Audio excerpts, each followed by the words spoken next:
This is the Norris Group's Real Estate Investor Radio Show, the award-winning show dedicated to thought leaders shaping the real estate industry and local experts revealing their insider tips to succeed in an ever-changing real estate market. Hosted by author, investor, and hard money lender, Bruce Norris. Hi, thanks for joining us. My name is Bruce Norris, and today our special guest is Tony Alvarez. Tony is a very successful investor whom I met in about 2003. Tony began his investment journey with a buy and hold philosophy. His goal was to own about 10 free and clear houses. In the last 20 years, Tony's done slightly better than that, to say the least. At our encouragement, Tony spoke at his first event over 15 years ago, as a matter of fact, 2005, and was an instant hit with people lining up to hug him, and I don't remember any other speaker getting that reaction ever. Tony, great to see you again. Thank you very much, Bruce. Good morning to everybody. Yeah, that was quite the experience back then. I remember that. I remember there's two things I remember from that day. Actually, three, if I think about it. One was I was petrified and I didn't want to speak. I didn't want to get up there. Even to the last minute, I had been pacing in my room. You got us some really nice rooms at the hotel and everything, and I was pacing back and forth in my room, going, "I can't do this." My son was there, and I said, "I can't do this. I gotta get out of this somehow." And I was the last. Yeah. And and you start thinking all creative ways, like, okay, I can fake an illness. I have a sore throat. Yeah. I can't, so I went downstairs and you were there, and I said, "Bruce, I don't know. I don't even know why you have me in this. This is, everybody's, you had everybody up there. They've all talked about stuff. And you looked at me and you said, and you asked me a question that really rocked my boat. You said, "Do you plan on lying to anybody here today?" I was like, "What?" actually pissed me off a little bit. I'm like, "I don't have to lie to anybody." He said, "Well, you got 2 hours. Just get up there. If you're done in 5 minutes, fine. Get up there, say what you got to say, and get off stage. But I don't see what you're worrying about." I'll show him. I'm not. You know what? You brought up something that I thought, okay, this is risky. Remember, part of being that in seminar, we had to set individual goals. Yes. And okay, well, do you remember you and I went to lunch with Mike Cantu? Yeah. And I wanted these to be serious goals, because I think on that one I had to lose 50 pounds because Jim Rohn was there. So remember the conversation with Mike Cantu. Okay, Mike, how about you give up smoking? Yeah. And Mike said the try word. He says, "Well, I'll give that a try." And I said, "That's a baby word." Yeah. And then I said, you have a grandson now. Yeah. I said, the surest way to know that he's going to smoke is for you to continue to smoke. And I thought I just probably risk getting my butt kicked. Yeah. And every time I talk to Mike Cantu, you know what he says? What? He knows the number of days he hasn't smoked. Yeah. So well, that's how he is. I mean, he's every time I would speak to him over the years, he would tell me what day it was, because he started doing the push-up thing where he does so many push-ups. Yeah. And for consecutive days. And he said, it's so many consecutive days. That's the only thing that keeps him going. Like, he has to do it, because if not, then it breaks the chain. Yeah. He has to start at 1. Yeah. Yeah. That's pretty cool. So it was quite a thing. And yeah, the second thing I remember was, that question, because I learned, anytime you said anything to me, I really paid attention, because I realized over the years that for whatever reason, you've been that kind of person in my life that had, whatever you talked to me about, whatever we discussed, I would take the words you say, and I would really pay attention, because they would mean something different. They would mean something more than just that conversation to me later on. Thank you. That started early on, even when you weren't speaking to me, when I saw you on stage and you said, for example, Bruce, I talk a lot. Most Cubans do, but I get in a conversation. I could be outside in the parking lot talking to somebody. They ask me one question. I'm there 3 hours, and people suffer through that. But you were different than that. somebody asks you a 3-hour question, you give them back a 3-second response, but it's dead on right on, and so when you said that to me, that really woke me up. Well, I want to point out the reason that you came up to talk to me, and because it's important that people realize that people like us that own businesses are always observing character. Yeah. And so you heard me in front of an audience get asked a question about commercial real estate, and without batting an eye, I said, it's not what I'm an expert on at all. So I don't really feel that I should answer the question. And you appreciated that I took the guts to do that. But I've thought about that a lot. Craig Hill is with the Norris Group for that exact reason. I was borrowing money from him. He was my hard money lender, and an appraisal came in 35% less than the value. And so my loan is going to get affected by a lot. I say, Craig, can we just ignore the appraisal and get the loan I wanted? And wow, a whole new Craig showed up, and he said, Bruce, not for you or anyone else will I, pump an appraisal up to get a loan. And when I hung up, I really did make a commitment to say, if I ever start a business, I'm going to have him work for me. Well, so, you do the same thing. When you talk to people, you're always watching their character. Yeah. You can't hide that, no matter how much somebody tries to perform in a different way, their character, their core beliefs are going to come out in even the simplest of conversations, even when it comes to little simple things, even if you're having lunch, and they bring you the check and the waiter screwed up. He didn't charge you for something, and somebody's, hey, look, we're getting away with it. Give me that check. Give me that right now. And, you're calling the waiter back going, you made you $3 off. Okay. Or whatever. But you just got to peek into that person and that guy. You may be having a meeting where he wants to borrow money, Yeah, it's your turn next, pal. And if he'll do it for $3, okay, come on. So, but the day that, when we met, as a result of me hearing you speak, that was one of those moments where it was in a blink of an eye. You said a couple of words, somebody asked you a question. Hey, we're listening. We're all apartment owner. It was the apartment owner association. We're all apartment owners. You're talking about single families, and what's coming, how's that going to impact us? Man, you could hear a pin drop. Mm-hmm. Okay. A pin drop. And this guy stood up. He didn't just raise his hand. So and I'm in the back with a buddy of mine from Argentina. He looked at me, he goes, oh, let's see what's going to happen. I said, okay, let's see. And you shuffled a little bit and you said, I really don't know. I'm not sure. Can I continue? And we all laughed, and he said, yeah, go right ahead, Bruce, and that was marvelous. For me, that was marvelous. I looked at my buddy and I said, you see that? And I said, I'm going back to meet this guy. I said, this guy will never lie to me, and that's what I got out of it. Because I just don't, you hear the words, but what do they really represent? Mm-hmm.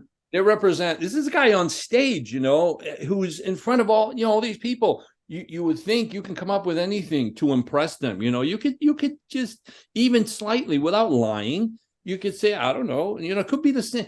Well, it's probably going to be the same thing. And then boom, continue with your story. Nobody would even notice. The guy would sit down. He would even feel somewhat defeated. Like, what a dumb question I asked, But that, and then when you asked me to speak at the Millionaire Maker in 2005 was another shock, because who's Tony? I mean, I had done this stuff, but to me, it was just work. I was just working and learning every day and stuff like that. I was learning from everyone I ever met, including my tenants. And, and the real estate agent, I just love the business. I've spoken to Sabrina about this several times, because she's unraveled herself in the business. She's often asked me, so what kept you in, over the years? And what really did it, we all go after the money. We'll have a motivating factor that gets us in. But if you think that's what's going to hold you in this business or any business, you're out of your mind. You have to fall in love with what you're doing, because you realize the impact that you're having on things that are not you, that are, you're everything in your life, I mean, all these people that you're meeting, all these situations, it doesn't matter whether they're your tenants or the real estate agent guy or some other investor. You're just, it's a monumental amount of relationships that you're going to go through.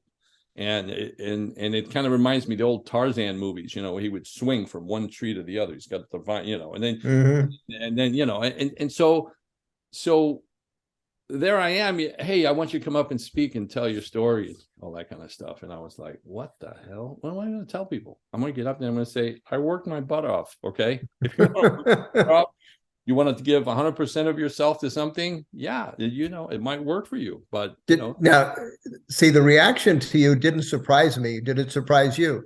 I mean, literally, it very much so. People lined up to hug you.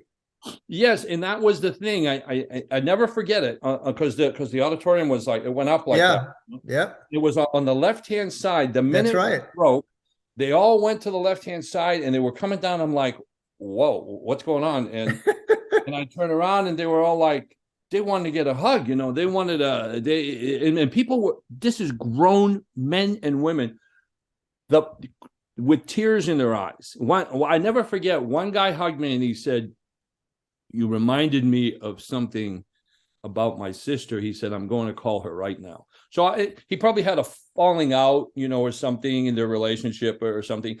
And something I said about relationships, broke that egg, and it was like, so I was like, but I was definitely amazed at the reaction that I got. I went on stage thinking, I have nothing to say here of any kind. For just Jim Rohn had been on that stage. That's right. Do you know what Mike Cantu said to me while you were speaking? What? He's sitting next to me. He goes, thank you for putting me before Tony. Yeah, but Mikey was like, boom, boom. Oh, boom. yeah. I remember. Per minute, more information about real estate than anybody ever, honestly. I listen, I and everything was relevant. And so I remember, so here's what I said when he was done. I turned and I said, I got nothing to say. At all. I mean, what's left for me to talk about? But remember what the whole seminar was about was the different approaches. In other words, I wanted somebody to be able to go, oh, I'm a people person. I can relate to why Tony gets a yes answer. Mike Cantu is very process oriented. He doesn't even want to meet people. He doesn't meet people. He doesn't. I remember him saying that. Then the majority of his transactions were on the phone. Everybody was handpicked because Jack Fullerton, he bought everything going door to door. Not like knocking on a particular house. He go to a neighborhood and said, do you know of anybody interested in selling? Literally everything he bought in Orange County was from that process. So that's why, I picked everybody I picked because they were successful investors from a different path. And that was cool because I wanted people to see you could probably relate to one of us. Yes. And I think you did that very effectively. The point here is that none of us were aware of what you had done. Only in retrospect did we understand the magnitude of that day. It was because, and I've said this over and over the years. People would ask me, "Say, what the hell is so great?" I said, "Listen, there was people in that audience that left that day." And we bonded, a lot of us bonded over the years, and we stayed in touch, and they became millionaires. But I mean, they went from zero to $5-6 million relatively soon. And it was like, just from what they got out of that thing. By the way, I just had a young man came up to me, not recently, came up to me at one of the timing events that I attended with you, and your timing things. And I was going to, Sabrina and I were walking over to get lunch, and you go out to the other room, and I see this young man off to the side, and he's looking at me, and every time we meet eyes, he turns away. It's almost like he's embarrassed or something. And I told Sabrina, I said, hold on a second, I got to find out what this guy wants. He wants something. He's afraid to ask. So I walk up and I said, hey, what is it that you need? I see you're looking at me and stuff. You want to ask? He says, and he starts a big smile. He goes, Tony, I just want to say thank you. And I was like, okay. He goes, I just didn't want to interrupt you. I know you're here with everybody. He said, I just wanted to thank you because I heard you speak years ago and I didn't have anything. I wasn't in the business or whatever. He said, and what you said kind of changed my whole life because you made it sound like it was possible for me to do this. He says, and then he starts telling me how many rental houses he's got now, and his partner was there with him. The other guy who was with him never said a word. He was like in awe of me being there. and I'm fascinated by that sometimes.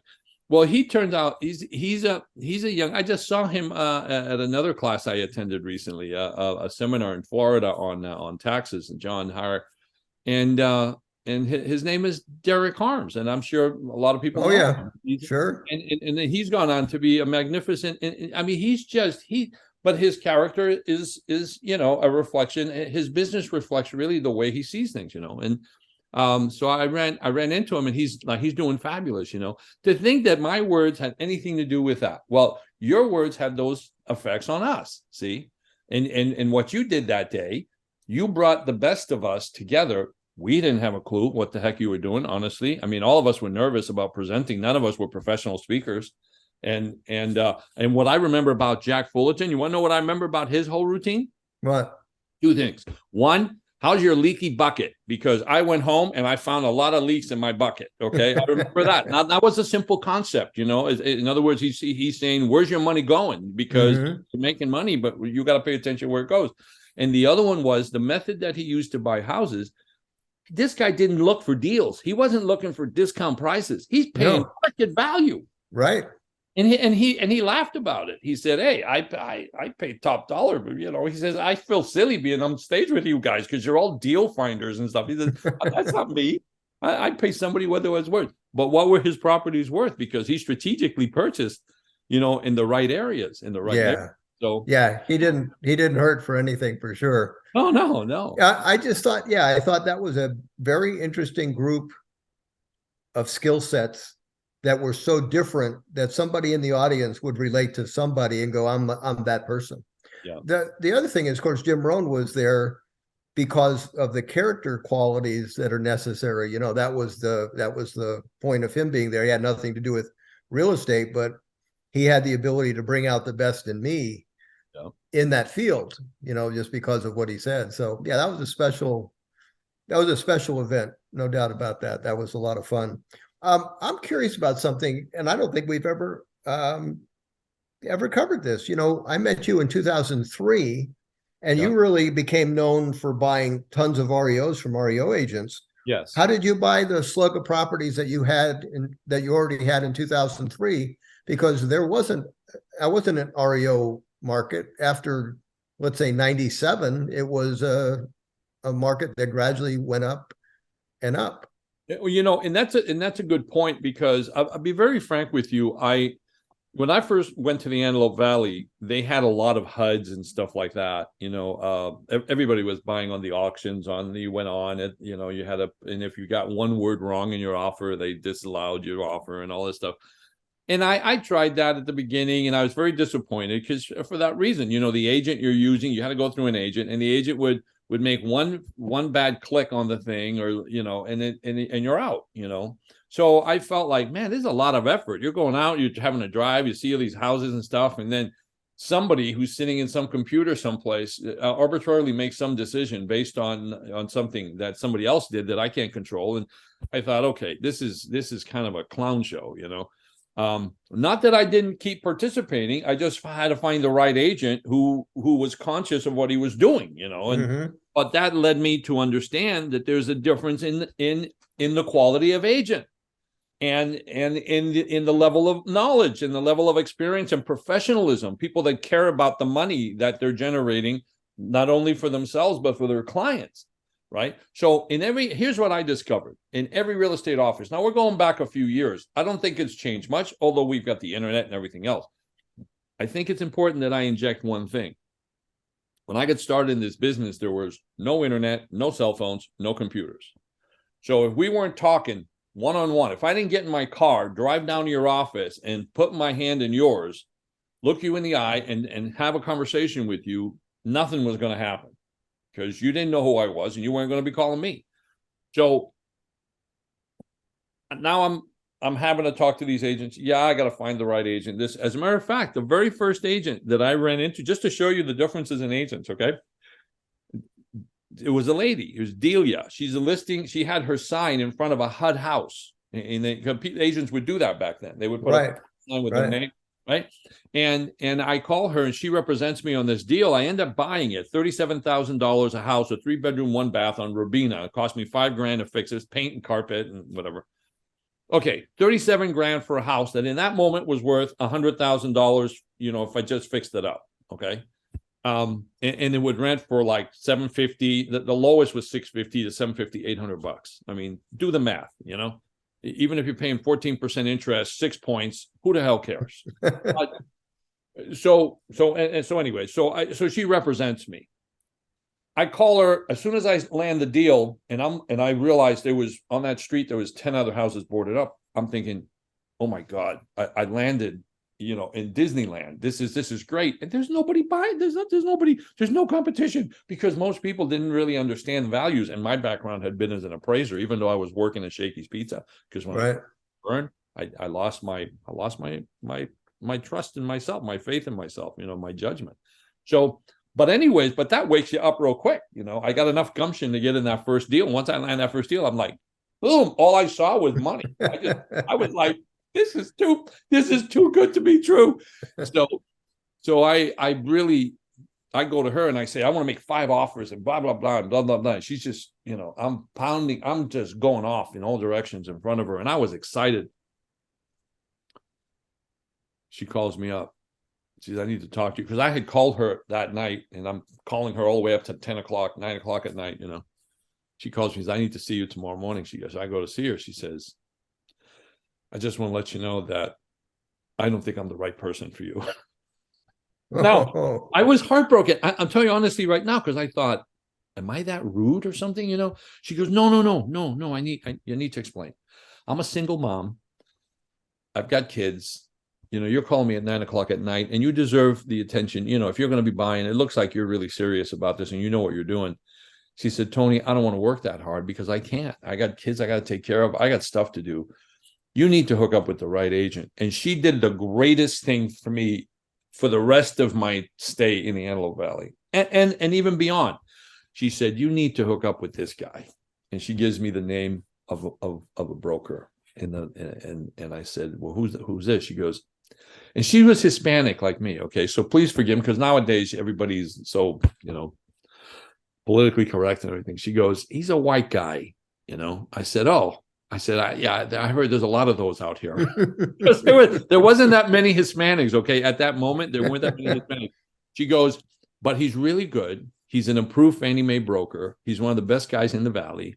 He's a little hard to deal with, but I think you guys will be able to hit it off because you're at the same level. That man, Don Anderson, turned out to be one of my best friends in real estate, and guy who's probably responsible for at least 50% of all the stuff I ever bought in the Antelope Valley. That relationship was magnificent, and my friendship with him. I danced with his daughter at her wedding. I knew those kids. They're the ones who gave me the tagline, Uncle Tony. Her and her brother. They're the ones who called me Uncle Tony. I bought all their candy when they had those sales in the office. Nobody wanted to buy the candies. I would go in and say how much for the whole thing, and I got to buy chocolates with them. I mean, I've told those stories to everybody over the years. So here's what happens: I get to meet what I got to term a professional broker. Right? These guys deal with distressed properties. So yeah, I worked the REO market when it was working, but I also got to understand that those brokers, when the REOs aren't there, they're dealing with other stuff. They're dealing with attorneys that deal with probates. They're dealing with divorce cases, because always in a real estate office, there's at least one person or a team or something that handles distressed situations, not just distressed properties, but distressed situations, and so. He is the one who, in essence, educated me. He would call me and say, hey, I got an attorney here in town that he's got some properties coming up because somebody passed away and they want to get rid of them all fast. I need you to go see them right away. Tell me what you're willing to pay for this stuff. And they're not even appraised yet. Yeah, thank you. Well, I'm like, excuse me? You got an attorney who's got properties who wants to what? Tony, just come by. I'm going to give you the addresses. Just get out there and just keep it to yourself because they're not listed or anything yet. It's just a conversation we had. You know how many times that happened over the years? I can't even begin to tell you.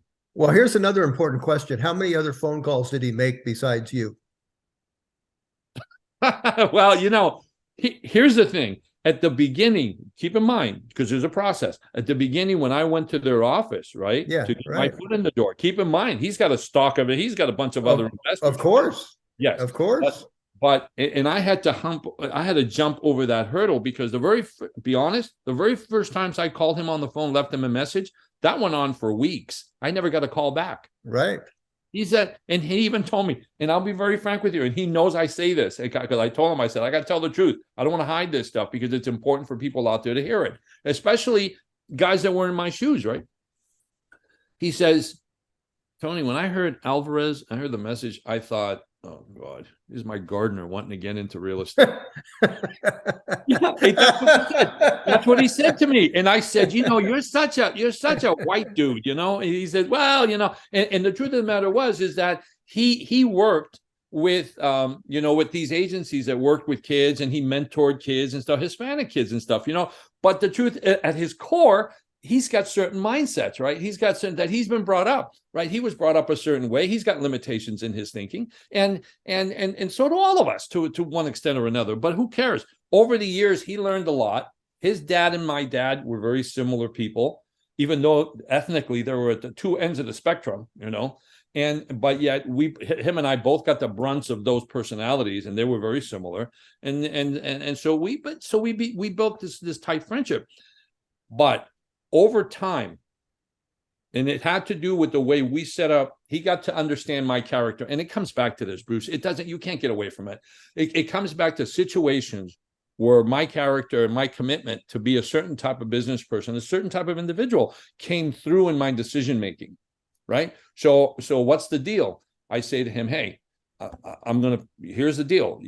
Every deal you give me, I jot it down. It goes like, it's like, in the book of life kind of thing, and it's when I get ready to sell this property, whether it's in 3 weeks or 30 years, I'm coming back to you.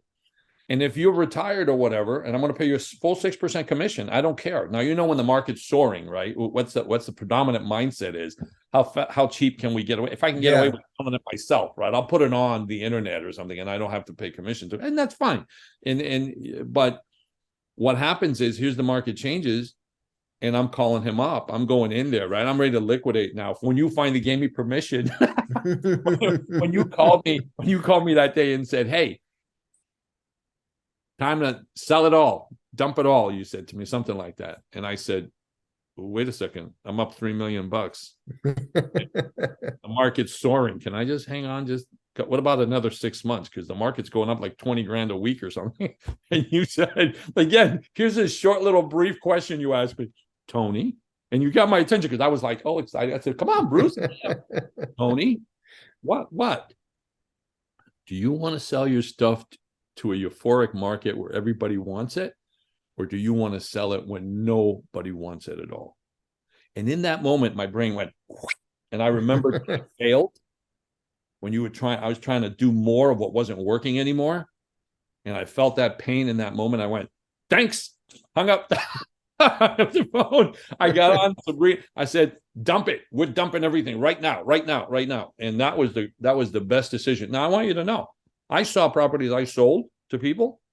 They turned around and sold them like a couple of weeks later, a month later, making another 30 grand. And every time I would see that, I would go, yeah, Bruce, go. Get it. I can't believe it. I can't get 30 grand. Oh God. And then I would sit down and do a calculation, 30 times 200 properties, whatever. Well, that's going to do it for our show this week. Please join us next week for our conversation with real estate investor and mentor, Tony Alvarez, or as we like to call him, Uncle Tony. See you then. For more information on hard money loans and upcoming events with the Norris Group, check out thenorrisgroup.com. For information on passive investing with trust deeds, visit tngtrustdeeds.com. The Norris Group originates and services loans in California and Florida under California DRE License 012-19911, Florida Mortgage Lender License 1577, and NMLS License 1623669. For more information on hard money lending, go to thenorrisgroup.com and click the Hard Money tab.